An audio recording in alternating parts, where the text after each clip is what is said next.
똑똑똑 아침밥이 도착했습니다.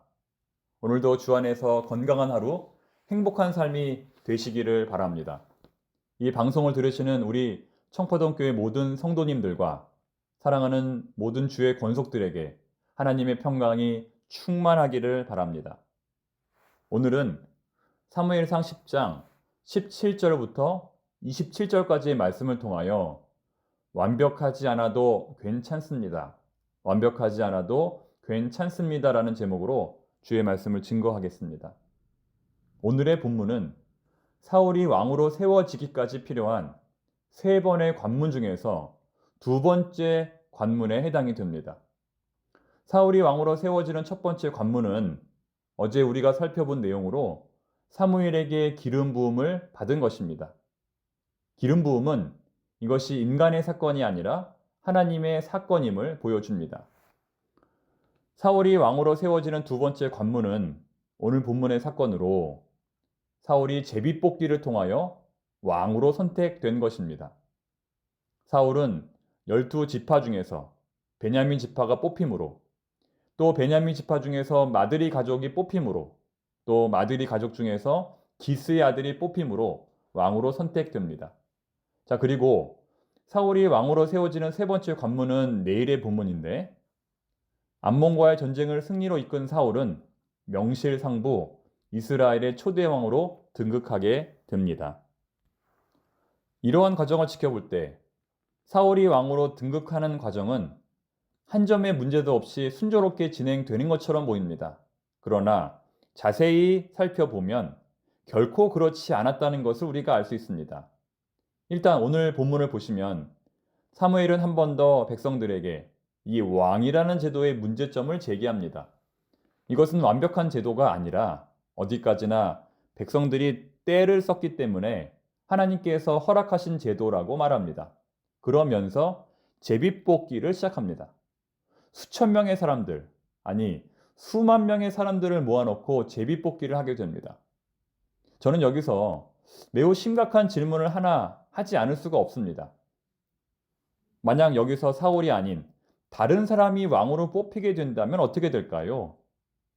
사무엘은 대체 어떤 자신감으로 이 제비뽑기를 하게 되었을까요?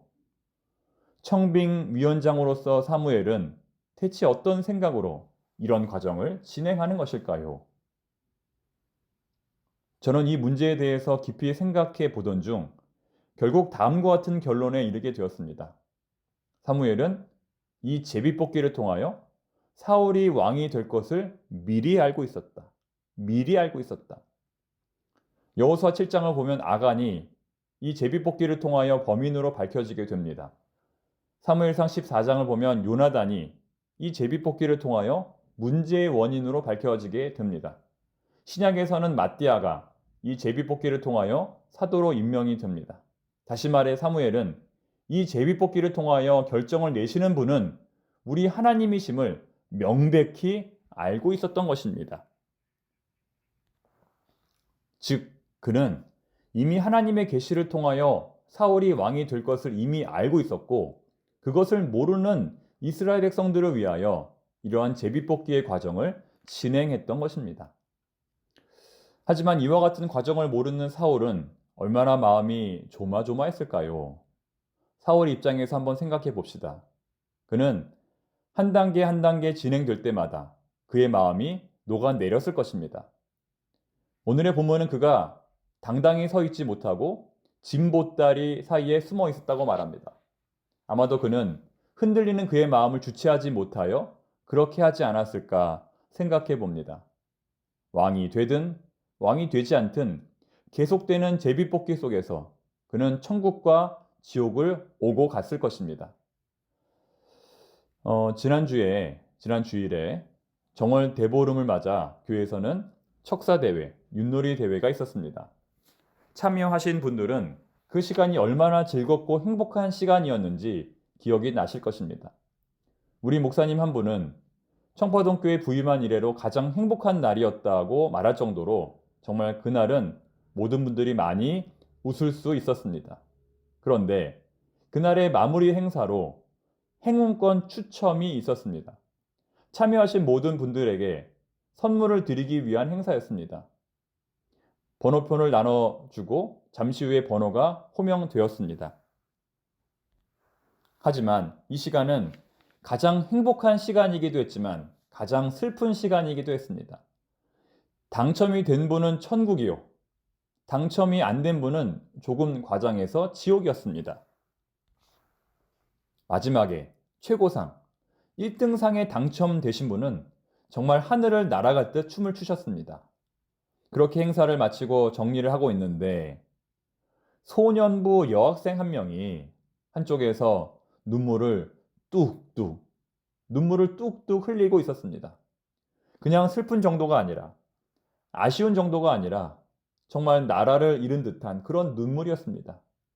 저는 그저 내년에는 꼭 당첨되기를 바란다는 위로밖에 할 수가 없었습니다. 여러분, 이런 행운권 추첨도 사람의 마음을 이렇게 만드는데 오늘 본문의 사울은 얼마나 마음이 흔들렸겠습니까? 그러나 다행히 사울은 제비로 선택이 되었고 모든 백성들은 만세를 부르며 집으로 돌아갔습니다. 사울도 집에 돌아가서 가족들과 파티를 열고 잔치를 벌였을 것입니다. 아마도 그에게는 그날이 지금까지 살아온 날들 중에서 가장 행복한 날이었을 것입니다. 그런데 문제는 그 이후입니다. 모든 백성들이 사울을 좋아했던 것은 아니었습니다. 일부 소수의 사람들이 그 이유는 잘 모르겠지만 사울에 대해서 매우 비판적인 말을 했습니다. 어떻게 이 사람이 우리를 구원할 수 있겠느냐 이런 의심을 했던 것입니다. 사울을 향한 불신과 반대의 태도를 보였던 것입니다. 이러한 소문을 들은 사울은 어떤 생각을 했을까요? 개의치 않고 하던 일을 계속했을까요? 아니면 우울 모드로 전환되었을까요? 성경은 그가 이 일에 대해서 잠잠하였다. 아무런 반응을 보이지 않았다고 말씀합니다. 여러분, 완벽하지 않아도 괜찮습니다. 우리는 조금만 문제가 생겨도 흔들리는 경향이 있습니다. 99.9%가 완벽해도 0.1%가 그렇지 않으면 흔들리는 경향이 있습니다. 그러나 거꾸로 생각해 보면 세상에 완벽한 일은 없습니다. 아니, 오히려 완벽한 것이 이상합니다. 우리가 인간이고 컴퓨터가 아닌데 어떻게 완벽할 수가 있겠습니까? 완벽한 것이 더 이상한 것입니다. 여러분 혹시 지금 하시는 일이 완벽하지 않아서 걱정이 되십니까? 여러분, 그렇게 완벽하지 않기 때문에 우리는 기도하는 것이고 하나님께 매달리는 것입니다. 인간적으로 완벽하다면 아무 결점이 없다면 누가 이 새벽에 나와 기도하겠습니까? 부족하기 때문에 내 힘으로 할 수 없기 때문에 오늘도 우리는 주님 앞으로 나온 것입니다.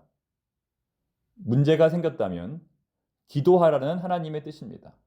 문제가 생겼다면 겸손하라는 하나님의 뜻입니다. 문제가 생겼다면 자신의 죄를 돌아보라는 하나님의 뜻입니다.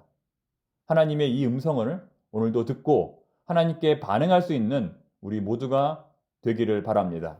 이 시간 함께 기도하겠습니다. 하나님 아버지, 문제가 생겼을 때 흔들리는 것이 아니라 더욱 하나님께 엎드리기를 원합니다. 문제가 생겼을 때 흔들리는 것이 아니라 자신의 죄를 돌아보고 더욱 겸손해지기를 원합니다. 하나님 아버지, 우리를 위하여 완벽하지 않은 삶을 허락하신 하나님께 감사합니다. 완벽보다는 문제투성이, 약점투성이의 삶을 허락하신 하나님께 감사합니다. 완벽하지 않아도 문제가 많아도 당당하게 오늘을 살아갈 수 있는 영적 담대함을 저희들에게 허락하여 주시옵소서. 예수님의 이름으로 기도드립니다. 아멘.